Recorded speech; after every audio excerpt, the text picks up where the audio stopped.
নামে পরিচিতি লাভ করবে এবং রেফারেন্স পয়েন্টটা এই 2026 হবে। আমরা এই তিনটি দাবি উল্লেখ করতেছি, যে তিনটি বিষয় পরিষ্কার হওয়ার পরে জুলাই সনদ স্বাক্ষরের যে অনুষ্ঠান সেই অনুষ্ঠান হতে পারে এবং সেখানে আমরাও অংশগ্রহণ করতে স্বাচ্ছন্দ্য বোধ করব। তবে এই বিষয়গুলোর নিষ্পত্তি না হওয়া পর্যন্ত আমরা জুলাই সনদে আসলে স্বাক্ষরের এটা একটা আনুষ্ঠানিকতা, সেই আনুষ্ঠানিকতা পার হওয়া না হওয়া একই বিষয়, বরং জনগণের সামনে এই বিষয়গুলো স্পষ্ট না করে জুলাই সনদ স্বাক্ষরের এই আয়োজন করাটা একটা ছলচাতুরির মতো মনে হবে। ফলে আমরা জনগণকে কোনো অন্ধকারে রাখতে চাই না এবং রাজনৈতিক দল হিসেবেও এটা আমাদের অধিকার যে সরকার এই সনদ কিভাবে বাস্তবায়ন করবে, কোন প্রক্রিয়ায় বাস্তবায়ন করবে সেটি আগেই জনগণের সামনে এবং আমাদের কাছে পরিষ্কার করা। ফলে আগামীকাল যে অনুষ্ঠান, সেই অনুষ্ঠানের প্রেক্ষিতে আমাদের আহ্বান থাকবে সরকার এবং জাতীয় ঐক্যমত্য কমিশনের প্রতি যে আপনারা এই দাবিগুলো বিবেচনা করুন এবং এই দাবিগুলো শুধু আমাদের যে একক দাবি, জাতীয় নাগরিক পার্টি এরকম নয়, গতকাল অনেকগুলো দল বলেছে এই সনদ কিভাবে বাস্তবায়ন হবে এটা নিয়ে অনেকেরই ভিন্ন মত আছে এবং অনেকের মধ্যে অস্পষ্টতা আছে। তাহলে একটা জিনিস অস্পষ্টতা রেখে সবাই এক জায়গায় এসে একটা বিশাল সেলিব্রেশনের মাধ্যমে স্বাক্ষর করার যে আয়োজন, এটার তো কোনো মিনিং রাখে না। আপনাদের যদি কোনো প্রশ্ন থাকে, আমরা তো বলেছি যে এই বিষয়গুলো স্পষ্ট হওয়ার পরে জুলাই সনদ স্বাক্ষরের আয়োজনে আমরা যেতে পারি, না হলে তো অবশ্যই আমাদের পক্ষে যাওয়া সম্ভব না। এবং সরকারের প্রতি আমাদের আহ্বান থাকবে, আমরা চাই যে এটা সফলভাবে সকল ঐক্যবদ্ধভাবে এটা হোক, প্রয়োজনে সময় নিয়ে এই বিষয়গুলো আরো আলোচনা এবং সরকার এটা স্পষ্ট করুক, অর্ডারের খসড়াটা প্রকাশ করুক ঐক্যমত্য কমিশন বা সরকারের পক্ষ থেকে, তাহলে আমরা এটাতে অংশগ্রহণ করতে পারবো। আমাদের করণীয় থেকে সরকার কি করবে এটা সরকারের স্পষ্ট করতে হবে। জুলাই সনদের এই বিষয়গুলো স্পষ্ট হওয়ার আগেই যদি হওয়া ছাড়া কেউ যদি যায়, সেটা তাদের দায়িত্ব, তারা নিজ দায়িত্বে সেখানে যাবে, কিন্তু এটা তো কোনো মিনিং ক্রিয়েট করবে না, এটার কোনো মূল্য থাকবে না। আপনি ঘোষণাপত্রের মতো আরেকবার সবাইকে ডেকে, পুরো দেশবাসীকে ডেকে একটা কাগজে সাইন করলেন সবাই মিলে, যার কোনো আইনি মূল্য নাই, যেটা পরের দিন যদি কেউ অস্বীকার করে আপনি তাকে কিছুই বলতে পারবেন না। ফলে কোনো রাজনৈতিক দল যদি এটাতে যায়, অংশ নেয়, ফলে তাকে ভেবেচিন্তে এটাতে যেতে হবে এবং তাকে তার জবাবটা দিতে হবে। আমরা জনগণের কাছে এই বিষয়গুলো স্পষ্ট করব এবং আমরা সরকারের কাছে এই দাবি জানাবো যে আপনি এই আদেশের বিষয়টা স্পষ্ট করেন। আদেশটা মূল, আপনি সনদ সাইন করলে, সনদ তো অলরেডি প্রণীত হয়ে গিয়েছে, আমাদের ঐক্যমত আমরা দিয়ে এসেছি, স্বাক্ষরের বিষয়টা কেবলই আনুষ্ঠানিকতা। ফলে কালকে সাইন করা না করার মধ্যেও কিছু আসলে যায় আসবে না। যদি 10টা দল সাইন করে আর 10টা দল না করে, এটাও আসলে কোনো মিনিং করবে না। সবাই মিলে করলেও কোনো মিনিং ক্রিয়েট করবে না। মিনিং ক্রিয়েট করবে যে অর্ডারটা জারি হবে যেদিন সেদিন থেকে। ফলে অর্ডারটা কবে জারি হবে, অর্ডারের টেক্সট কি হবে, কে জারি করবে।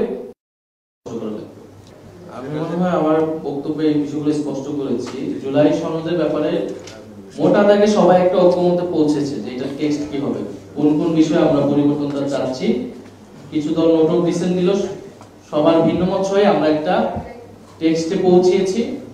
এখন এটাকে কিভাবে আইনে রূপান্তর করতে পারি বা সাংবিধানিকতায় রূপান্তর করতে পারি, সাংবিধানিক আইনি বাধ্যবাধকতায় রূপান্তর করতে পারি এবং সেটা পরবর্তী গণভোট, পরবর্তী নির্বাচন এবং পরবর্তী সংসদ প্লাস যে গণপরিষদ ক্ষমতা, সেখানে আমরা কিভাবে যাব সেই বিষয় নিয়ে এখন স্পষ্ট হয়নি দেখেই এত টানাপোড়েন অথবা এক ধরনের জটিলতা তৈরি হয়েছে। ফলে ঐক্যমত, আমরা এটাই বলতেছি যে এই ঐক্যমত কমিশন এবং সরকার এবং ঐক্যমত এই জুলাই সনদ স্বাক্ষরের পরে ঐক্যমত কমিশনার থাকবে কিনা এটাও কিন্তু আমরা জানি না। আমরা যতটুকু জানি ঐক্যমত কমিশন শেষ হয়ে যাওয়ার কথা। তো ফলে এই পরে এই আদেশের দাবিগুলা বা এই আলোচনাগুলো কোথায় হবে, কিভাবে হবে, এটার কর্তৃপক্ষ কে, এটার কোনো প্ল্যাটফর্ম কিন্তু থাকবে না। ফলে এই জায়গাগুলো স্পষ্ট করে ঐক্যমত কমিশনকে দায়িত্ব নিয়ে, সরকারকে দায়িত্ব নিয়ে সুরাহা করলেই এটা সঠিকভাবে সমাধান হওয়া সম্ভব। কারণ আমরা সবাই এই কিছু মৌলিক জায়গায় ঐক্যবদ্ধ হয়েছি যে আমাদের জুলাই সনদ লাগবে, যেখানে রাষ্ট্র সংস্কারের কিছু বিষয় থাকবে এবং এটার একটা আইনি ভিত্তি লাগবে। আইনি ভিত্তিটা অর্ডারের মাধ্যমে হবে, গণভোটের মাধ্যমে, এতটুকু জায়গায় আমরা কিন্তু ঐক্য জায়গায় চলে এসেছি। ফলে বাকি বিষয়টা আস্থার বিষয় এবং স্পষ্ট করার বিষয়, সেটার মাধ্যমে আমরা আসলে একটা জায়গায় পৌঁছাতে পারবো বলে আমরা মনে করছি। আমরা যেটা বলেছি, এটা আমাদের দলের পক্ষ থেকেই বলেছিলাম যে জুলাই ঘোষণাপত্র আমাদের এবং জনগণের যে আকাঙ্ক্ষা ছিল সেটির সমগ্র প্রতিফলন ঘটাতে পারেনি, কিন্তু জুলাই সনদে অবশ্যই আমরা কোনো প্রকার কম্প্রোমাইজ করব না, ছাড় দেব না। এবং এই কারণেই আমরা জুলাই সনদের বিষয়টা, তার অর্ডারের বিষয়টা স্পষ্ট হতে চাচ্ছি। তার আগে আমরা কোনো ধরনের আসলে নাটকীয়তায় অংশগ্রহণ করতে চাচ্ছি না। এবং নির্বাচন কমিশনের ব্যাপারে আমাদের এটা যে অবস্থান, যে নির্বাচন কমিশন তার নিরপেক্ষতা হারাচ্ছে। কারণ নির্বাচন কমিশনের পক্ষপাতিত্ব আমরা দেখছি, নির্বাচন কমিশন ন্যায় বিচার করছে না। আমাদের কোনো আইনি ব্যাখ্যা দেওয়া ছাড়াই, জনগণকে কোনো ব্যাখ্যা দেওয়া ছাড়াই তারা গায়ের জোরে একটা বিষয় বাস্তবায়ন করতে যাচ্ছে, এবং সেটা অবশ্যই আমরা মেনে নিব না। শাপলার বিষয় নিয়ে আমাদের আহ্বায়ক নাহিদ ইসলাম অলরেডি বলেছেন। আমরা জুলাই সনদের বিষয়টাতে পরিষ্কার করতে চাই যে জাতীয় নাগরিক পার্টি এনসিপির জোরালো ভূমিকার কারণেই জুলাই সনদ প্রণয়ন এবং আইনি ভিত্তি দেওয়ার বিষয়ে এতদূর পর্যন্ত অগ্রসর হওয়া সম্ভবপর হয়েছে। আমরা জুলাই সনদ প্রণয়নের সময়টাতে ঐক্যবদ্ধ কমিশন এবং রাজনৈতিক দলগুলোর যে সক্রিয় অংশগ্রহণ এবং সহযোগিতাপূর্ণ মনোভাব, সেটাকে আমরা সাধুবাদ জানাই। এবং আমরা জুলাই সনদের বাস্তবায়নকে সত্যিকার অর্থেই কার্যকর দেখতে চাই। আমরা জনগণের জন্য জুলাই সনদ থেকে সর্বোচ্চ সুফল আমরা জনগণের কাছে পৌঁছে দিতে চাই। ঠিক সেই কারণেই জুলাই সনদ যেন জুলাই ঘোষণাপত্রের মতো করে জনগণের কাছে আইনি ভিত্তিহীন কোনো, আইনি মূল্যহীন কোনো ডকুমেন্টটাকে উপস্থাপিত না হয়, সে কারণেই জুলাই সনদের স্বাক্ষরের পূর্বেই জুলাই সনদ বাস্তবায়ন আদেশ কিভাবে বাস্তবায়ন করা হবে সেই বিষয়টাতে আমরা পরিষ্কার হতে চাই। আমরা আশা করি সাংবাদিক বন্ধুদেরকে আমাদের বক্তব্য আমরা পরিষ্কার করতে পেরেছি। ধন্যবাদ আপনাদেরকে। জাস্ট আরেক মিনিট, এখানে যেটা বললেন জাতীয় নাগরিক পার্টিকে দায় দেওয়ার কোনো সুযোগ নাই। কারণ আপনি যদি জুলাই অর্ডারের বিষয়টা, সনদ বাস্তবায়ন আদেশের বিষয়টি সুস্পষ্ট এখন না করেন, এক মাস পরে গিয়ে এটা জটিলতা তৈরি করবে।